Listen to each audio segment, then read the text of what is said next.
Have you ever sat down with a pen in hand or a blank screen in front of you and thought, what do I even have to say anymore?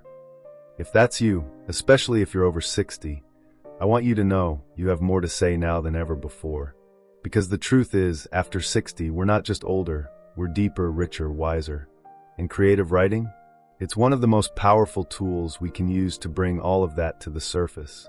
Think about it, by the time we hit 60, we've seen decades of life.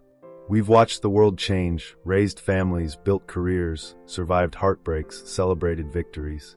We've got a story to tell. And not just one, a lifetime's worth. But here's the surprising part. According to neuroscientists at Harvard and Stanford, our brains retain plasticity well into older age. In fact, creative thinking can actually stimulate new neural connections, even past 60. A study published in Frontiers in Psychology found that engaging in creative writing improved working memory, reduced depressive symptoms, and increased feelings of self-worth in older adults. So if you've ever told yourself, I'm too old to start writing, science, and your own heart beg to differ. In this video, we're going to talk about why creative writing after 60 is not only possible, it's transformative. We'll explore the surprising mental and emotional benefits, how to overcome that little inner critic, and how to start expressing yourself through stories, journals, poems, or whatever feels most authentic to you. And I'll share some powerful personal stories and practical tips to get you going. Trust me, this is going to be a journey of rediscovery. Before we keep going, I'd love your help with something. If you're enjoying this video so far, comment Y below. If not, comment N. It helps me know what's working and what to improve. And don't forget to hit subscribe if you haven't yet. Now let's dive deeper. Let's start with something simple but profound. Writing helps you reconnect with yourself. Life moves fast. When you're raising kids, building a career, managing a home, there's not always time to stop and reflect. But when we slow down later in life, whether by choice or circumstance, it gives us space to look inward. Creative writing is like opening a window into our own soul. I met a woman named Barbara a few years ago at a community storytelling group. She was 67 and had never written a story in her life. She said she signed up because she felt kind of invisible. She'd retired, her kids were grown, and she wasn't sure what her purpose was anymore. But week after week, she came back, pen in hand. Her first story was about her grandmother's apricot jam.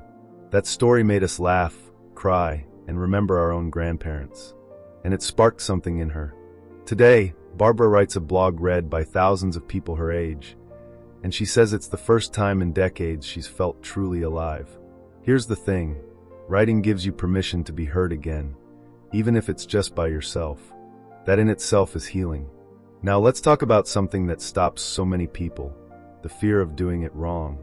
There's no wrong way to write creatively. Whether you're scribbling down thoughts in a notebook, writing fictional tales, or simply recording memories, it all counts. Perfection is the enemy of expression.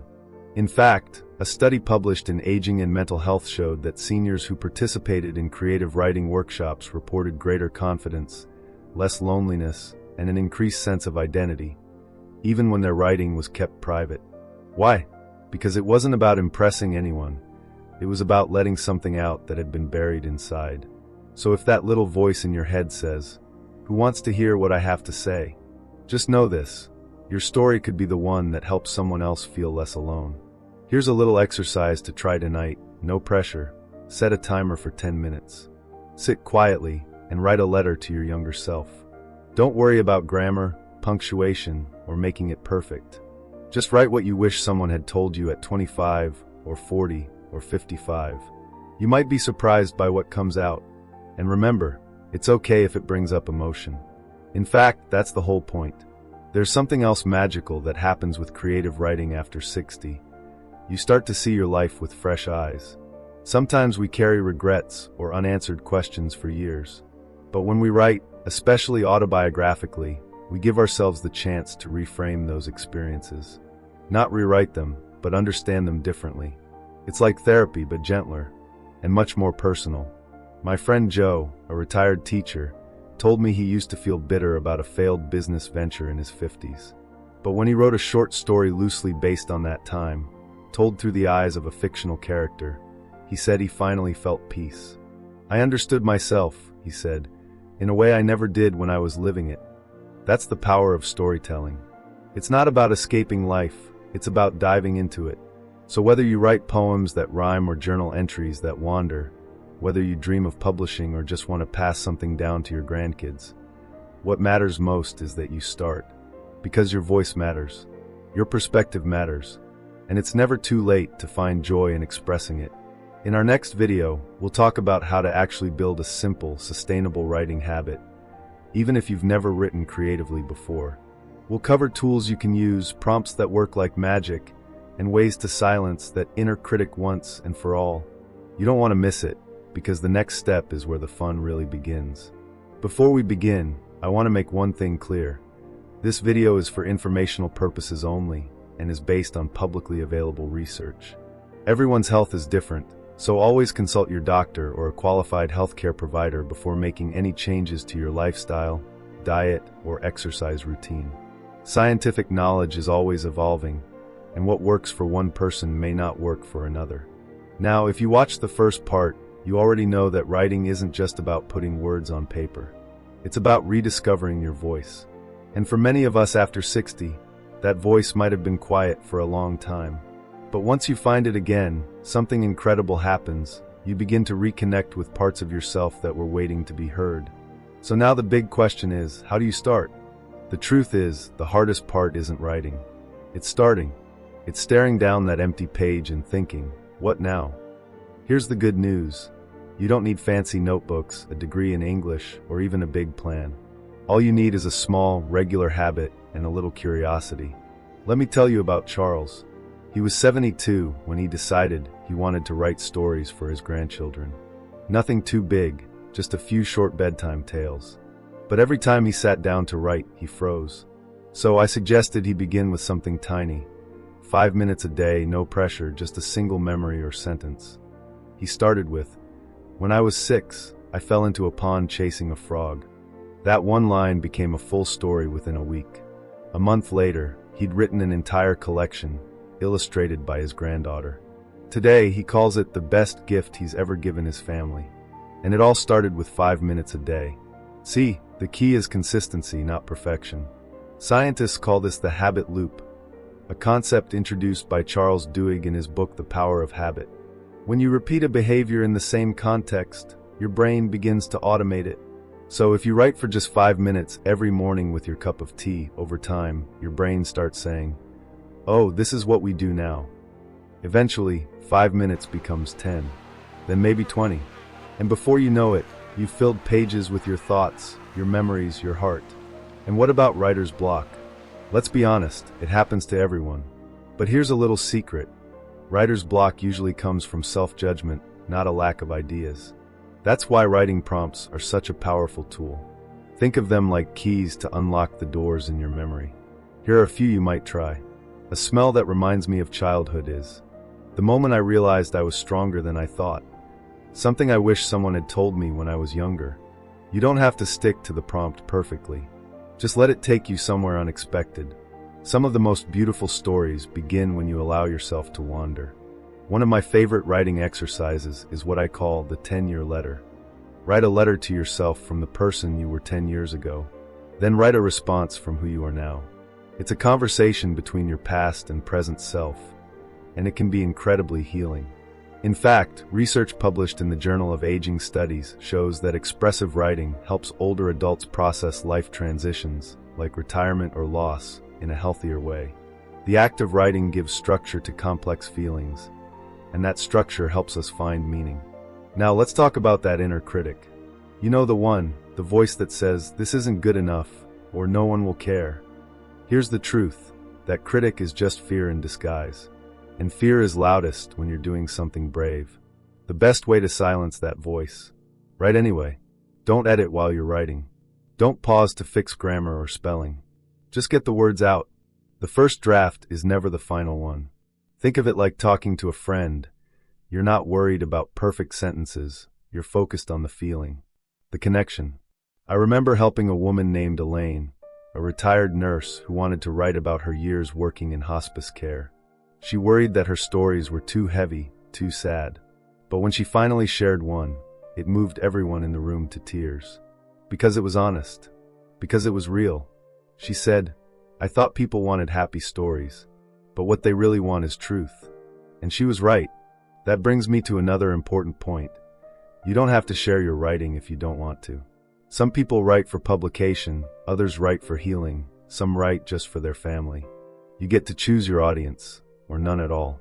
What matters is that you write for you first. But if you do feel the call to share, there are many welcoming spaces out there.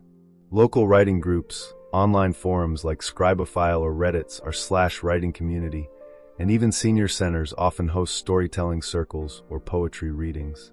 And let me tell you, some of the most powerful writing I've ever heard has come from people who picked up the pen after retirement. Writing isn't about being the next Hemingway. It's about finding meaning, creating connection, and leaving a legacy. Imagine your grandkids one day holding a small book filled with your thoughts, memories, and poems. Imagine how powerful that could be for them, to know where they come from, to hear your voice long after you're gone. In the next part, we're going to explore how creative writing can actually help you navigate emotional challenges, grief, regret, even loneliness. Writing doesn't just express joy, it helps us process pain. We'll also talk about how to turn painful memories into powerful, meaningful stories without reliving the hurt. So stay with me, because the most heartfelt part of this journey is still ahead. You've come this far, and that tells me something. You're ready. Not just to write, but to really explore the parts of yourself that maybe haven't had the spotlight in a long time. And that's where the true magic of creative writing begins. Because while it's wonderful to write about joyful memories, there's something deeply transformative about writing through the hard ones. Let's talk about that for a moment. What do you do with the pain you've carried for years? The regrets that come knocking late at night? The grief you've quietly tucked away, hoping it would fade? Believe it or not, writing can help with all of that, not by erasing the pain, but by giving it a place to breathe, to speak, to be seen. A groundbreaking study from Dr. James Pennebaker at the University of Texas found that people who wrote about emotional experiences for just 15 to 20 minutes a day, over several days, showed significant improvements in both physical and emotional well-being. We're talking lower blood pressure, fewer doctor visits, better sleep, even stronger immune function. Why? Because writing helps the brain make sense of things. It's like organizing a messy closet, pulling everything out, sorting it, understanding what you've been carrying, and deciding what still belongs in your life. Now, does that mean writing about loss or regret is easy? Not at all. It can feel vulnerable, even overwhelming at times. But here's the truth. Every person alive has known pain. And when you write honestly about your own, you not only help yourself, you give others permission to do the same. Take Maria, for example. She lost her husband of 42 years and spent months feeling like she was drifting through her days. When she started journaling, it wasn't pretty or polished. She wrote things like, "I don't know how to do this alone," or "I miss how he laughed at my bad jokes." But as the weeks went on, her writing shifted. She began capturing small moments of healing, planting his favorite flowers, cooking the meals they loved together. Eventually, she turned her journal into a memoir, not to publish, but to give her children a window into the love story that shaped her life. Maria told me, "I thought I was writing about grief, but what I really wrote about was love." That's the beauty of writing after 60. You've lived a life full of texture, of light and shadow. And now, you have the wisdom to weave that into something meaningful. Now, let's talk about turning those challenging memories into actual stories. Start with one clear image or moment. Don't try to tell the whole story of your life in one go. Focus on one thing. The kitchen where you always cooked with your sister, the hospital room where you said goodbye, the quiet afternoon you realized you were stronger than you thought. Use sensory details to bring it to life. What did the air smell like? What sounds filled the room? Was the sun warm on your skin, or was it raining that day? When you anchor a story in a specific moment, it becomes real, not just for the reader, but for you too. Another tool I recommend is called reframing. It's a technique used in cognitive therapy, and it's powerful when applied to writing. The idea is simple. Take a memory that feels painful and look at it from a different angle. What did you learn from that experience? What did it teach you about resilience or compassion or boundaries? I once worked with a gentleman named Art. who wrote about being estranged from his son for over a decade. At first, the writing was filled with guilt and sadness. But as he continued, something shifted. He began exploring why he made the choices he did, what he was afraid of, how his own childhood shaped him as a father. By the end, he had written not just a letter to his son, but a letter of forgiveness to himself. Writing can do that. It creates space for truth, for healing, for growth. Now, I want to acknowledge something important. Creative expression doesn't erase loneliness, but it can help ease it. Because when you put your story into words, you're reaching out, even if just to yourself at first. And eventually, that act of reaching becomes a bridge. Some people find connection by joining writing groups, whether online or at their local library. Others start a blog or share their work with friends over coffee. You'd be amazed how many people are out there craving real, honest stories, especially from voices that carry life experience. Because let's face it, society doesn't always listen to older voices the way it should. But when you write, when you create, you reclaim that power. You say, I still have something to say, and it matters. And if you ever feel like what you're writing isn't good enough, I want you to remember this. Your story, your truth, your voice is irreplaceable. No one else can write it, because no one else has lived it. The quirks, the heartache, the triumphs, the wisdom, they're all uniquely yours. That's what makes your writing powerful. You don't need anyone's permission to begin. You've earned the right to tell your story. You've lived it. So let's keep this momentum going. In the final part of our journey, we'll talk about how to make writing a lasting part of your life, how to build a creative habit that sticks, even when motivation fades. We'll explore ways to share your writing if you choose, leave a legacy your family will cherish, and stay creatively engaged as the years go on. There's something waiting for you in the next chapter, and I promise, it's worth writing about. So here we are, the final stretch. You've made it through the doubts, the hesitations, the "can I really do this?" moments. And by now, I hope you see what I've seen all along. You're not just someone who's lived through decades of life. You're a storyteller. Because writing isn't only for published authors or poets with shelves full of awards. It's for you. For every person who's ever felt something deeply and needed a place to put it. And at this stage in life, you have a powerful advantage, perspective. Now let's talk about how to keep that creative spark alive, not just today or tomorrow, but for the rest of your life. One of the best things you can do is build a writing habit. Not a rigid schedule, not a strict rule book, but a gentle rhythm that fits into your life. For some, it's 10 minutes in the morning with a cup of tea. For others, it's 20 minutes before bed, writing by lamplight in a quiet room. It doesn't matter when you write, it matters that you write. Try starting small. Set a timer for 5 or 10 minutes and write whatever comes to mind. No editing, no second guessing. Just let the words flow. Think of it like stretching your muscles. You're warming up the creative parts of your brain. And here's something science backs up. When you write regularly, your brain literally changes. According to neuroscience research published in the journal Neuroimage, people who write creatively show increased connectivity between different regions of the brain, especially those linked to memory, imagination, and emotional regulation. That means writing not only helps you express yourself, it keeps your mind sharp and engaged. But what if you get stuck? What if the words don't come? That's normal. Every writer, no matter their age or experience, hits those walls. The trick is not to panic. When that happens, switch gears. Go for a walk. Listen to music. Read something inspiring. Sometimes the best writing doesn't happen at the keyboard. It brews quietly in the background of your mind, waiting for the right moment. Another powerful tool, prompts. Keep a small notebook or use your phone to jot down ideas throughout the day. Things like "the best advice I ever got" or "a moment that changed me." You can even respond to simple questions like, "What would I tell my 20-year-old self?" Or, "What do I want my grandchildren to know about love, loss, or laughter?" These prompts are like keys. They unlock parts of your story you didn't even realize you'd been holding on to. Now let's talk about sharing your writing, because this part can feel both exciting and terrifying. You might wonder, what if no one likes what I write? Or what if I'm not good enough? Here's the truth. Sharing your words isn't about perfection, it's about connection. When someone reads your writing and says, "That's exactly how I felt," you've done something extraordinary. You've made someone feel seen. You can start small, maybe a close friend, a writing group, or even a private online forum for older writers. There are so many beautiful communities out there full of people just like you, brave, curious, and eager to create. And if you're feeling bold, consider starting a blog or self-publishing a collection of your stories.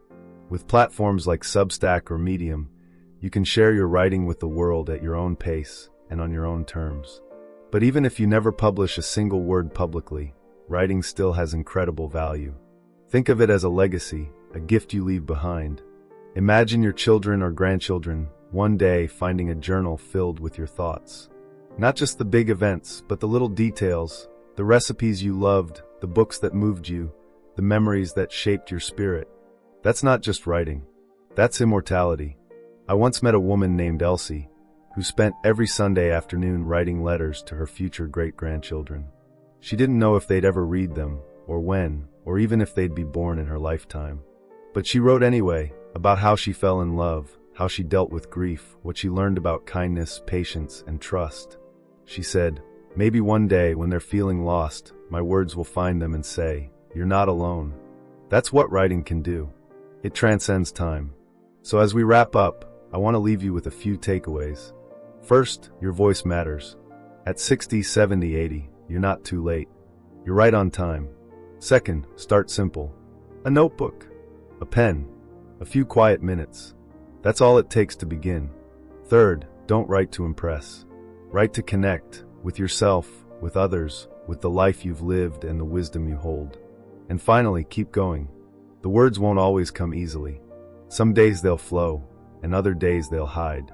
But every time you show up, you're nurturing a part of yourself that still wants to grow. Because growth doesn't stop at 60. It doesn't stop at 70. It doesn't stop unless we let it. So pick up your pen, open your laptop, and write. Write what scares you. Write what heals you. Write what you wish someone had told you years ago. Because someone out there, maybe even the future you, is waiting to read it. We'd really love to hear from you. If you have any suggestions for future topics or questions you want answered, write to us in the comments below. We're here to help, and your input could inspire our next video. And if you found this video helpful, give it a thumbs up and subscribe so you don't miss out on more practical tips for healthy aging. Here's to living your best life at any age. And here's to telling the story only you can tell.